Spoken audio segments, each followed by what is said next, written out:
Kailangan ba talaga tanggalin natin ang mga video na detect ni Facebook na violation nung hindi pa tayo na monetize?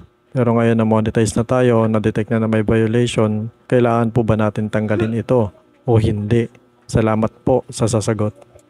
Kapag may lumabas na sa inyo na this video is sharing ad revenue with the right music owner, ibig sabihin po niyan yung video na ginawa niyo dati is nagkaroon ng music, so nagkaroon siya ng copyright. So hindi ibig sabihin violation siya guys. Ang ibig sabihin lang po nito ay oras na magkaroon ng earnings yung video natin na in-upload natin na ginamitan natin ng music. Nagkaroon po ng share revenue ang may-ari ng music doon sa video na in-upload natin. Oras na bayaran doon ni Facebook. Violation ba siya, Kuya Jeric? Hindi ho siya violation. Nire-reminds lang po tayo ni Facebook na kung sakaling ganun man ay magkaroon ng payment o bayad yung video natin na in-upload na ginamitan natin ng music ng totoong owner, may revenue share po siya doon. Hindi po siya violation. Nagwa-warning lang po siya. Kung ikaw idol, pwede ka naman mamili nito.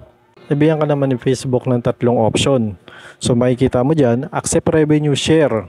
You will continue to keep a portion of ad revenue and your video is still monetizing.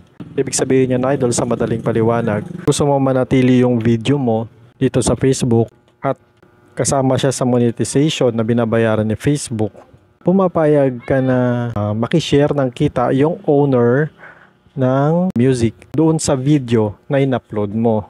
Dahil hindi naman ikaw yung may-ari ng music na ginamit mo. Pangalawa, you believe you own the right to this content or have permission to use it and want to provide additional detail.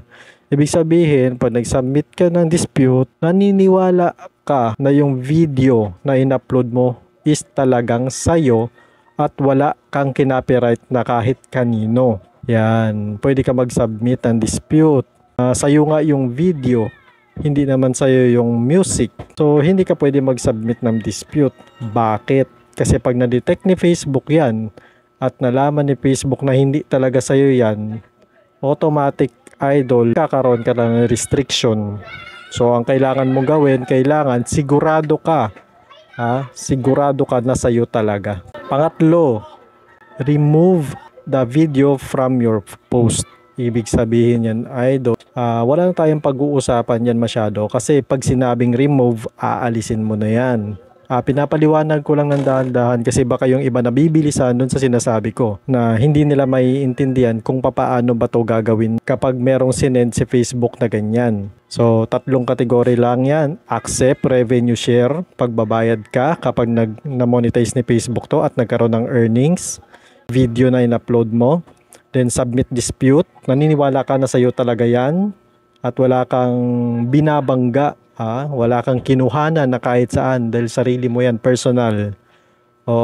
Then remove, aalisin mo. So kung ako sa'yo guys, kung ako tatanungin mo kung ano pipiliin ko sa 3 yan, pipiliin ko na lang kung may ginamit nga naman talaga akong music na galing sa iba, sabi natin kahit mapa-royalty man yan na outside kay Facebook. So pipiliin ko na lang na i-remove para wala na lang akong violation kasi kawawa din yung mga in-upload nating ibang mga video.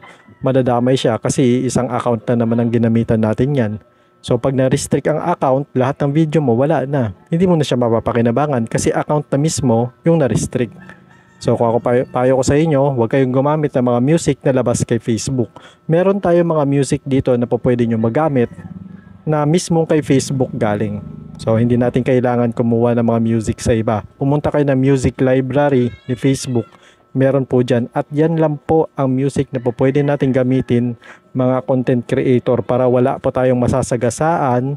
Wala tayong mga trending music na in-upload. Kasi nga, bandang huli, kakaroon lang tayo ng restriction sa ating mga account. Sana may natutunan ka sa vlog na to. Maraming salamat.